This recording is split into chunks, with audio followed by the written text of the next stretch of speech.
What is the deal with DSOs, to use a phrase from one of my favorite comedians, Seinfeld? So glad to be talking with Brian Colao of Dykema. I've seen him at conferences. We've crossed paths before, have a lot of the same friends, and so glad to have him on a Talking Nachos episode to talk about DSO trends, his conference coming up, which Dennis Job Connect is going to be a sponsor at the Dykema conference. My team is going to share that in the chat. But Brian, we have so many faces on Dental Nachos, which I love to do, share awareness of what's out there.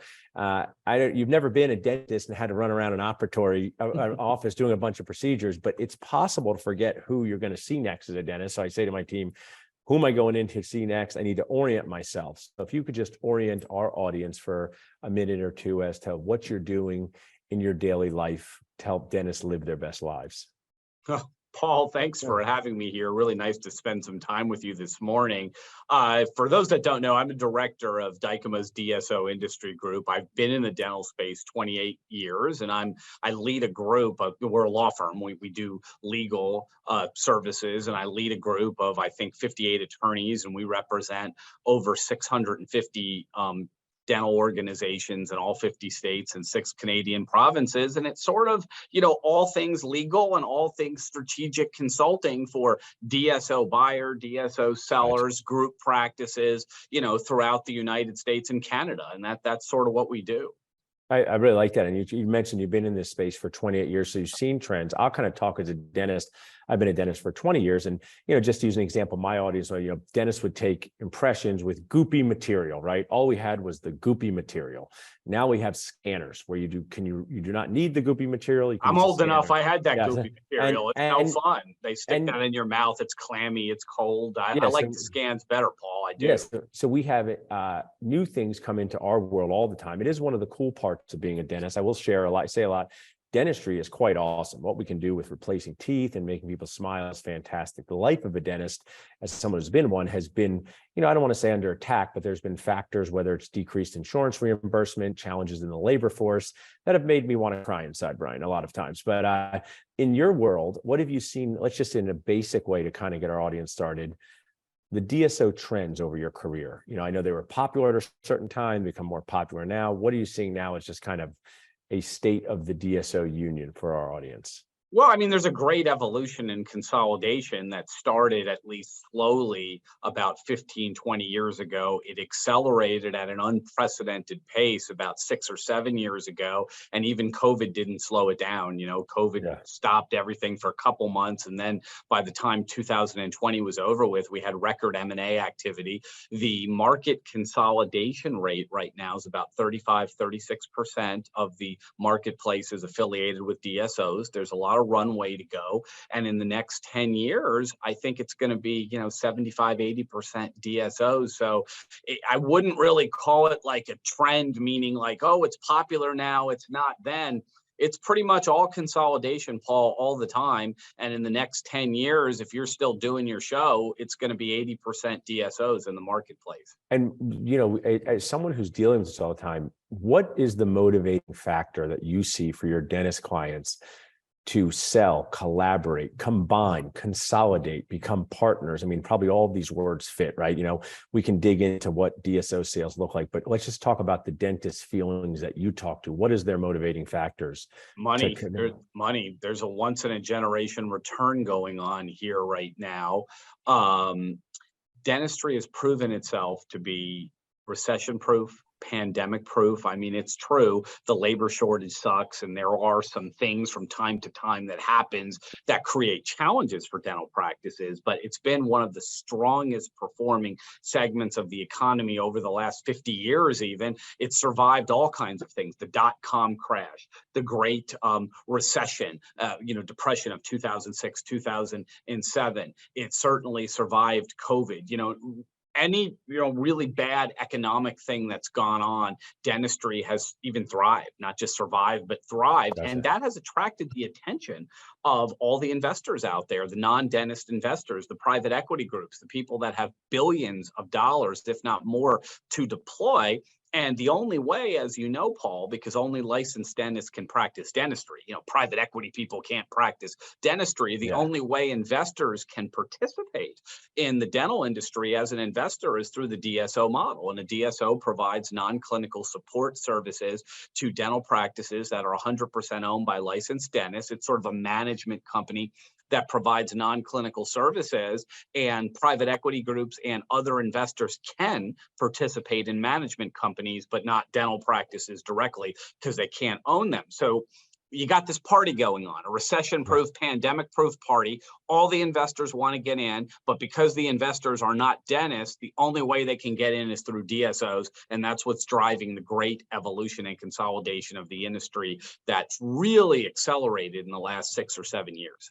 Also, I appreciate you giving us some context there for that. And also, I share with my audience, it's a lot of life is asking the right questions, not having all the answers, right? Asking the right questions. Let's say someone just popped this on now live or later and said, what are some good questions? I'll just play. I'm a solo practice owner. My name's Dr. Guac. I practice in Philadelphia. I bring in $1.5 million a year. I have a 6-operatory practice.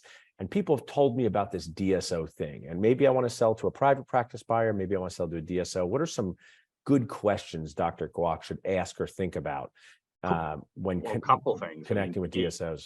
Well, 3 or 4 things come to mind. Who's going to be the right partner for you? It's not a question of if, it's a question of when. And nobody has to do something. Like I've spoken before, Paul, and they're like, you're trying to scare us. You're trying to pressure us. My mission is education. I'm now a dental school professor. I'm teaching at a couple dental schools, the business of dentistry. So my mission is education. It's not like you don't have to do anything. But I'm telling you, in the next 10 years, 80% of the industry is going to be DSOs. So to me, it's not a question of if, but a question of when. So if you're considering, you got 1.5 million of revenue and you're trying to figure it out, one, you got to figure out what your EBITDA is, because all of the buyers pay a multiple of EBITDA. Okay. Tell us, I'm in Philadelphia. My favorite movie is that Philadelphia movie from back in the day. Denzel Washington would consistently say in that wonderful movie, explain it to me like I'm a 4-year-old. So explain it Bruce EBITDA. Springsteen soundtrack. And all explain EBITDA to us like we're 4-year-olds. If someone says, I'll do it right now. I don't know if it'll be 4-year-old, but I'll try to do it best I can. EBITDA is earnings before interest, taxes, depreciation, amortization. It's the gold standard for valuing practices. Why is it the gold standard? Okay, you got a $2 million practice, right? It costs $1.8 million to operate. Your EBITDA is $200,000. Okay, you've got a $1 million practice. It costs $600,000 to operate. Your EBITDA is $400,000. What have we learned? The $1 million practice is twice as valuable as the $2 million practice. That's why we use EBITDA as the gold standard, because it cuts through all the BS and tells us not what your gross revenue is, but how profitable and valuable your practice is. And what happens often, like all the time practically, is a higher revenue practice is often, not always, but often worth less than a lower revenue practice that's run more efficiently. So that is why EBITDA is the gold standard for valuing practices. So if you're listening to this and you don't know what your EBITDA is, you need to get with your accountant and you need to calculate it. If your accountant can't do it for you, and some can't, we got to fire that accountant and get an accountant that's familiar with the DSO industry and can get your EBITDA calculated. So question number 1 for our Philadelphia person, what is my EBITDA? Question number 2, because that'll help us guide what the value of your practice is. Otherwise, you're fumbling around in the dark. Wouldn't you want to know what the value of your organization might potentially be? You might say, it's not valuable enough. I'm going to grow it more before I sell. Totally fair. You might say it's valuable enough. Shoot, I need to do a transaction this month. How do I do that? Or you might say, it's kind of in the middle and it can go either way. And, we're going to sit back and see what kind of offers come in. All fair, but you got to know what your EBITDA is. That's first of all. You got to know what type of partner you want. Some partners are hands-off. Some are up in your business. You need to know, do you want a hands-on or hands-off partner? That's another really, really important question to ask. Number 3, what can you do right now, or is there anything you can do right now in the short term to increase your EBITDA? I had a guy that was paying a hygienist $325,000. I couldn't understand it. But as soon as we right-sized the compensation and got it down to where it needed to be, his EBITDA skyrocketed. And the value of his organization went up dramatically. So what can we do right now even in the short term, 6 months, a year, 3 months, 2 years to improve our EBITDA. These are sort of the things that I would start thinking about if you're contemplating a sale. Now, as for the private practice thing, they don't pay the same. I mean, this is pretty common sense, Paul, right? Imagine if you're like, use your Philadelphia example. Imagine if your only universe of potential buyers for your practice is Pennsylvania licensed dentists, or if your universe is the world, anybody that can invest. Which do you think, one of those condescending multiple choice questions, which do you think is going to yield a higher return? Obviously, the world is going to yield a higher return because there's a ton more competition than if your only universe was Pennsylvania licensed dentists. And I want to catch people up. I'm talking with Brian Clay of Dykema, and my goal is to share awareness. I talk about dental insurance. Our office right now, Brian, is totally out of network. I was in network for 15 years. Some spoiled guac PPOs started paying us less. I love to bring awareness to my dental nachos world about what's out there without judgment, because it's out there. So we're talking about DSOs, private practices, selling your practice with Brian Clay, getting some context on this industry from someone who lives inside of it all day. I'm a broker too, Brian, and I help dentists sell practices. Talk to me about this, and maybe there's been some adjustment in this. If someone sells to a DSO, most of the time, how many years is the DSO requiring them to continue to work in that practice? This depends, okay? There are different buyers. There are what's called strategic buyers. They're very large DSOs. I'm not going to mention them on the show, but who they are. Very, very big, well-known DSOs. And then there's private equity investors that are like forming a brand new platform. Maybe they're going to buy, a group of like group practice of 6 or 7 offices to start the platform. And then they're going to grow it to 25, 30, or 40 and sell it. That's like sort of a private equity play in the middle market. Or you might have a big DSO that has 1,000 offices and they're going to add yours, and now you're 1,001. If you're getting added as 1,001 to a well-run big DSO organization, it can vary depending on how old you are. If you're in your 60s or 70s, they may say, hey, you're going to sign a 6-month or a 1-year consulting agreement and you can leave anytime. Because they have backfill positions. They feel they have backfill. They know how to run they have a bench. They like sports. They have a bench. They know how to run your practice. You're now practice 1001. They know how to run your practice. They know what they're going to do. They want you to hang around for 6 months to a year for a smooth transition, maybe until they get your replacement. Hang for a year, the longer of a year or two, or if we find your replacement in 3 or 4 months, you can leave in 3 or 4 months. If you want to stay longer, the strategics, the DSOs will let you stay almost as long as you want to. But if you want to leave, it can be arranged that you can leave. If you're a private equity deal and you are the platform that they're buying, you got to stay minimum of 5 years. The whole thing depends on what you do in the next 5 years. So if you're 72, 73 years old, probably don't want to do a PE deal. But if you're in your 30s, 40s, 50s, you got 5 more years, even early 60s, and you easily got 5 more years to do this, sure, private equity deal would be good. But how it does will depend on you and your efforts. And you're going to, probably sign customarily a 5-year employment agreement, and they're going to want to sell it a second time, and you're going to participate in a second equity event. Versus if you're doing a deal, I sometimes, Paul, talk about stocks and bonds. Stocks and bonds are safer, really, really safe, but a lower return. Stocks are riskier, but a higher return. If you do a deal with a very large DSO that has 700 offices, 1,000 offices, they know how to run your practice. It's a low risk thing for you. You're going to get usually a lower return, but a lot less is going to be asked of you, and you can exit quicker and all that other stuff, but you're going to get a lower return. You do a private equity play, you're likely going to have a lot more upside and can get a lot greater return, but you're going to have to sign a 5-year contract, and you're going to have to run this thing. And I want to share, my parents sometimes growing up, Brian, said you should be a lawyer, but they didn't always say it in the nicest way to me. And I said, because I could argue, and you're the lawyer, I'm the dentist. I'll share with you, us dentists go to dental school, and they kind of run you through the dental student Hunger Games, and dentists have we talk about EBITDA, it's facts, and this is a feeling. How well do you play with others, right? So like dentists, whether you're 37 or 67, sometimes we have a play well with others problem because we never were taught how to play well with others. With your clients, I'm just curious if you could add some value on the feelings expectation for someone who's been running their own show for 17 years.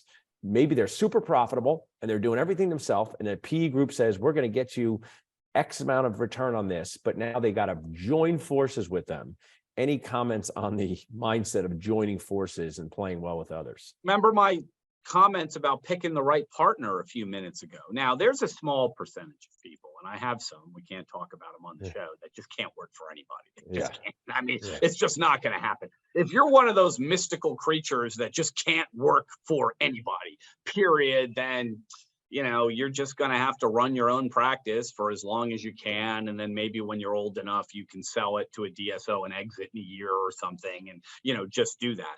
But most people can, even people that have become accustomed to doing their own thing, when they sit down with DSOs and they realize that, one, their overhead's going to go way down because a lot of non-clinical efficiencies are going to get realized. Your costs of supplies and equipment is going to be 30, 40 cents on the dollar what you're paying. You're going to have streamlined HR, streamlined accounting, streamlined financial reporting. Your revenue cycle management is going to be professionally done. You're going to capture 100% of the insurance dollars at a lot less cost than you were doing. They kind of look at it and they're like, wow, I wasn't sure if this was a good idea, but holy crap, I don't have to do this. Because first question I ask to my dental students when I'm teaching my course is, how many courses have you taken here, folks, on HR, how to hire, fire, and train it? It's like 0.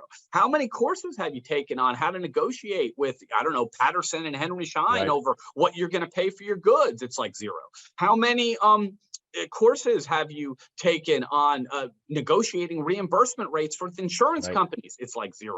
It is crazy that, I kind of explain it in the basketball way. I want to be a professional basketball player. It's like they leave out like how to dribble the ball, right? And it's like you get out in the game, you're like, dribbling's really key.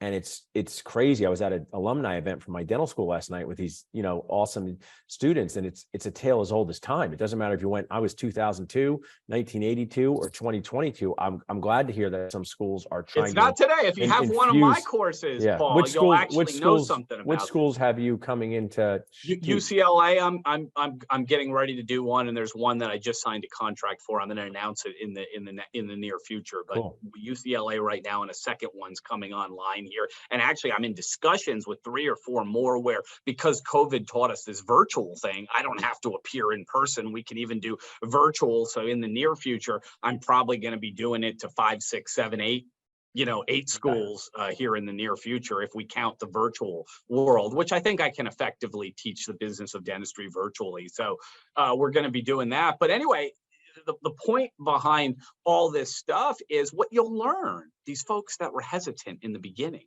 when they suddenly realize you're relieved of all this non-clinical stuff. You don't got to negotiate supplies and equipment. You don't got to negotiate with landlords. You don't have to be the HR director and hire and fire and deal with employees anymore. You don't have to fight the hand-to-hand combat of billing and collecting and reimbursement rates. You don't got to do any of that anymore. You just show up and treat your patients. And if you're the owner and you've got several locations, you can be the clinical director and train other associates to treat patients. Tell me about, I want to get to that point a minute. So that there's a real loneliness factor to being a dentist, right?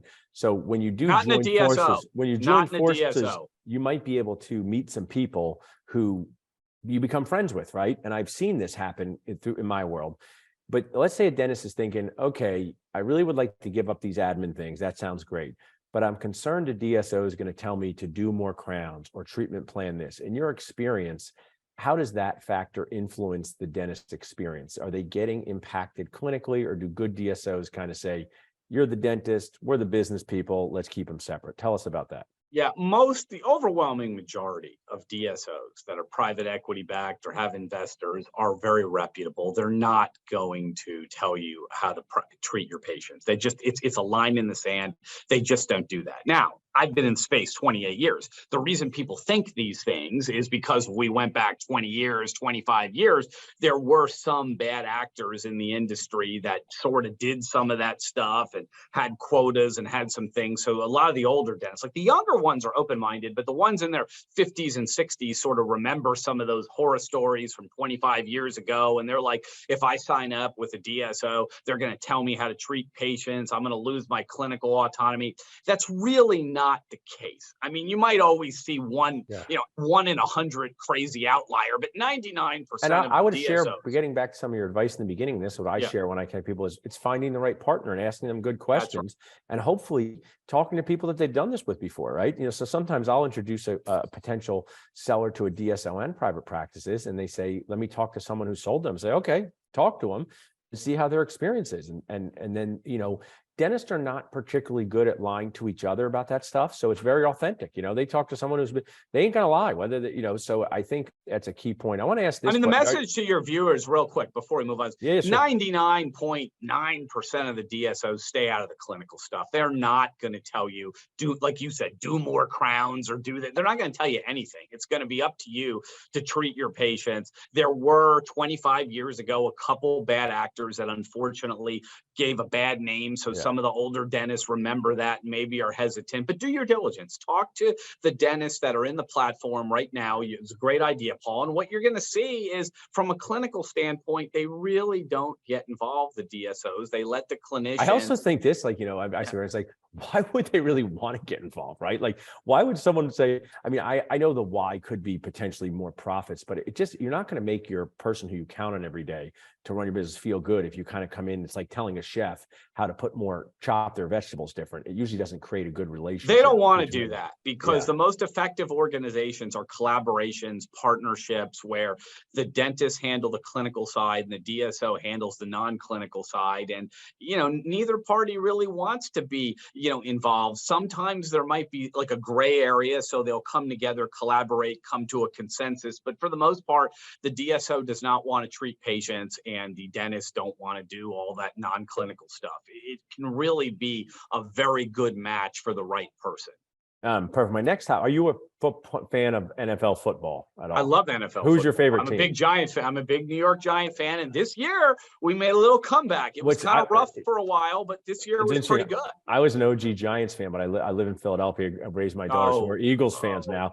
Jordan Mailata lives in my building. I can't participate anymore. It was a great year for the NFC East in general, but we saw in the Eagles 49ers championship game that when your quarterback goes down, there's a big problem. And I have Dennis Job Connect. Tell us a little bit about whether it's an insurance policy for the dentist, whether it's collaboration. How does growing an associate inside of your practice help you be more attractive DSO, less attractive? Your thoughts on that?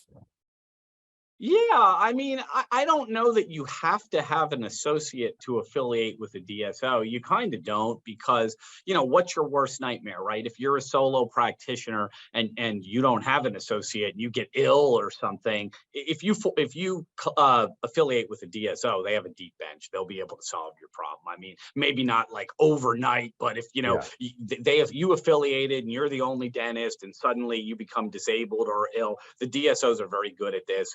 With a little bit of lag time, they're going to solve that. And you're going to be okay. You're at a far bigger risk if you're not affiliated with a DSO and it's just you and you have no help. This is the loneliness and the island that you were talking about earlier, Paul. Yeah. And one thing I do want to say on this point is, a lot of dentists, solo dentists that I talk to, are very surprised to hear, they run around and they say things to me like, well, I don't want to do that DSO thing because I have a high standard of clinical care over here and I don't want to compromise it. They're very surprised to learn that DSOs statistically have a higher quality of care than solos. And I'll tell you why. This is not to say that there aren't solos that are awesome. Of course they are. But across the whole industry, DSOs have a higher quality of care. And I'll tell you why. There's accountability, right? If you're a solo and you're only accountable to yourself and you're not doing a good job, or you're confused by something, or you don't know, maybe you could go to study group and ask a couple questions. But other than that, you're kind of stuck. At a DSO, you got dozens on the low end, dozens on the high end, hundreds of dentists you can collaborate with. People are watching you. Other dentists are watching your performance, clinical directors. And if they see, everybody else did 5 crowns this month on average. Like, our organization is 5.6 crowns a month.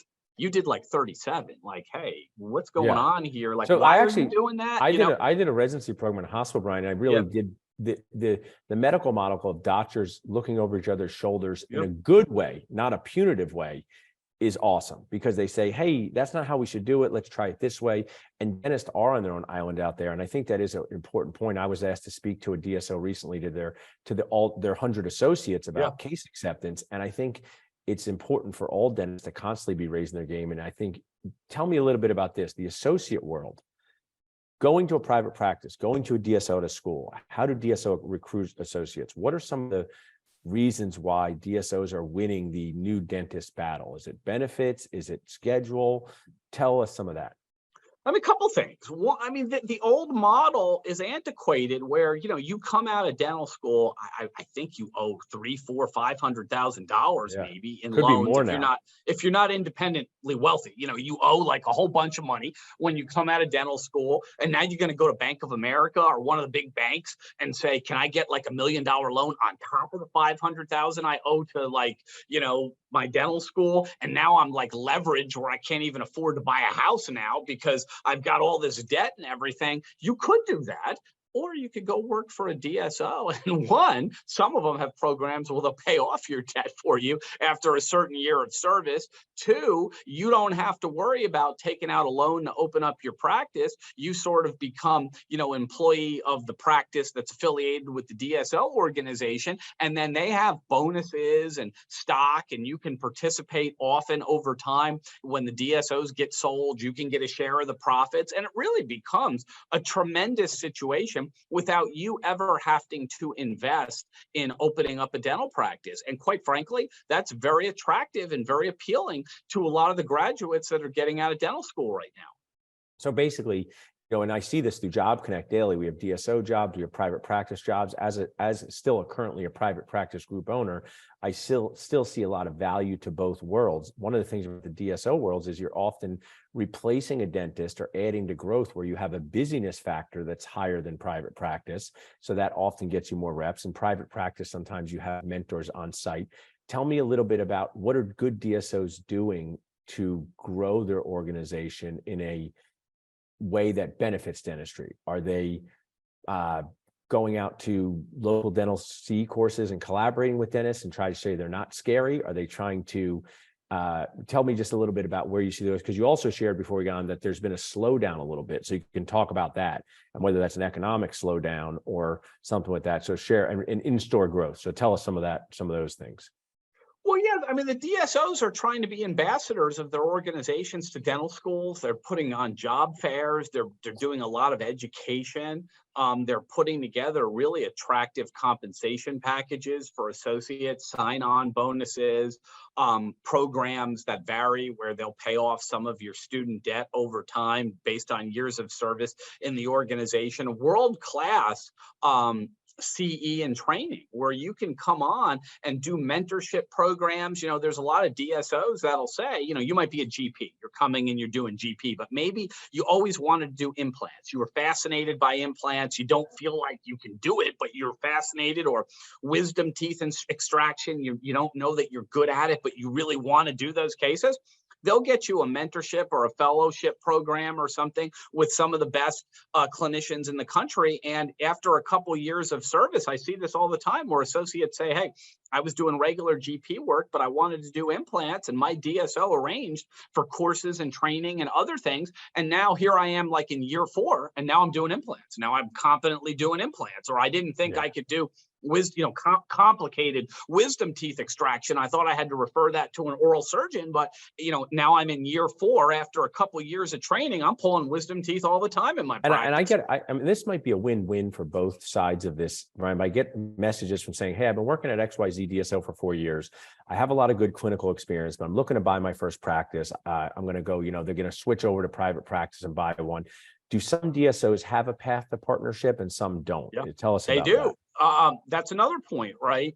A lot of them out there, not all of them, but a lot of them out there will say, yeah, if you showed up at the DSO as just an employee of the dental office that was affiliated, and you were just, an employee, you're working on a % of collections plus a bonus of some sort. But then they said, we're expanding in your city, and we're going to open up, like you might be in Dallas where I am. We're expanding, and we're going to open up another practice in Dallas. We'll do a joint venture with you where we can split the profit profits of that practice, 51-49, 60-40, some deal like that, where now you can basically share in the profits of additional offices under some JV joint venture models. So yeah, I mean, this is where I said earlier, you got to pick the partner, because there's a whole smorgasbord of things out there that are really entrepreneurial and really cool. But if you're an associate, I mean, and some associates, I had one in Miami a couple of weeks ago. It was funny. God bless him. I mean, I enjoyed meeting him. He was like, I don't want my own practice. He goes, I just want to date girls out here. I want to get a nice salary,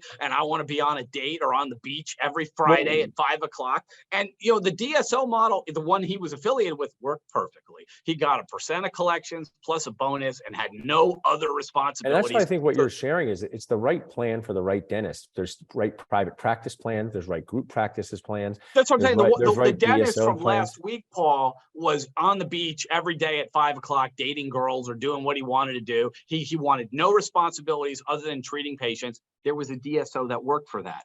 Other associates are like, well, no, I'm entrepreneurial. I want to share in the profits of some practices and open them up. There's DSOs that'll do joint venture models with you, that even though you join as an associate, you can become a joint venturer as they expand and open up new offices and share in the profits of that. So there are entrepreneurial opportunities. There are opportunities where you just kind of work there and go home if that's what you want to do. A lot of moms tell me, like dentists that have small children, they're like, this is the greatest thing. I couldn't, I feel like I want to raise my family. I don't have time to like run the practice, but I certainly have time to show up, treat patients, and go home. Some of them do it part-time. They're like, hey, I was a dentist. Now I've had my first child. I want to spend half the time at home, but half the time practicing dentistry so that my skills remain sharp. There's DSOs that are like, come on, we got you 20 hours a week. I think the reason why I like doing things like this, and the reason why we have Ideal Practices as a sponsor, Dental Nachos, that does my first practice and helps people live that dream.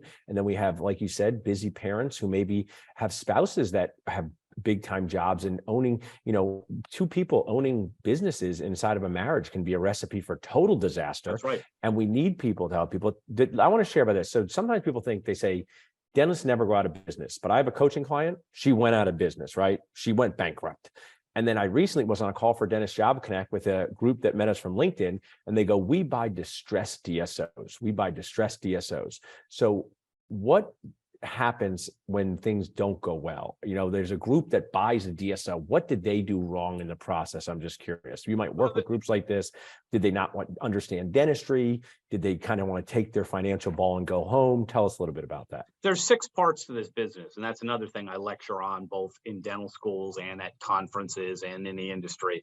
If you screw up any of these 6 pillars of a successful DSO, I mean, I'm going to give you the 40-minute lecture in like 35 seconds. I'll just give you the real quick version of it. To us. But I sometimes get up for an hour and like talk about all this stuff. But there's 6 things you have to do.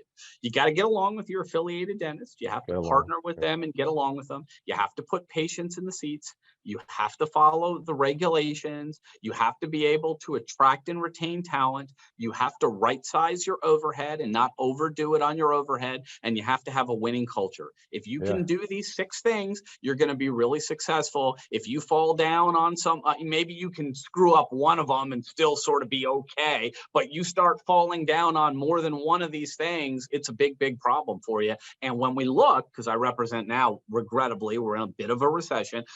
I've got 4 distressed deals going on right now where I'm representing buyers that are buying these things for 60, 70 cents on the dollar and going in and doing this. These organizations definitely had improper overhead. They couldn't attract and retain talent, and they weren't getting along with their dentist. And those were sort of 3 of the characteristics that I'm seeing right now in the marketplace that is leading to these distressed deals. And I think, that was really great 6 points. My team will kind of put those in comments. And I think from what I hear, and I like sports a lot, you see this in every, they don't get along with the star players, the sports don't do well, right? And it doesn't matter what it is, it doesn't matter what they do. If management and the star player does not get along, and we've seen this in basketball, you've seen this in football. Go look at Aaron Rodgers now. Yes, exactly. Perfect example. As we kind of wrap up here, I want to do 2 things. I want to talk about Dykema, but also you talked about, and I think this could help any dental practice, the in-store growth, the slowdown of the money, and focusing on things that are happening in your practice to grow. You talk about revenue cycle management, you talk about marketing. Tell our audience, if you're saying, hey, whether you have a 6 office DSO, a 60 office DSO, a private practice down the street, there are things that you can do in your practice to grow. What are some of those things according to you? Yeah, in-store growth is going to be critical because the M&A is not going to be necessarily as explosive as it's been. It's still going on, but for some organizations, they can't expand through M&A as fast as they want this year. So same-store growth is going to be critical. Patient finance plans, absolutely critical for patients that need the treatment but can't afford it. Patient finance is critical. Artificial intelligence diagnostic catches more cavities and other things, and it's ethical. It's just you missed it with your naked eye. The AI caught it. It's totally legitimate. That leads to more cases, more revenue. Getting your revenue cycle management times down, really, really critical. Lowering, your cost of supplies and equipment. And there are some software solutions that will help you do that. They will analyze what you're buying and they'll make sure you get the right price. Paul, the airplanes, when I fly to Philadelphia or New York, I've been doing this 28 years. It used to be a 2-hour, 15-minute flight. Now it's 3 hours. The tectonic plates have not moved. The continents have not gotten longer. What's happened is the airlines figured out if they slow the planes down, they save fuel, and they might save a couple $100 per flight, and off thousands and thousands of flights, they save millions of dollars. Same thing with buying.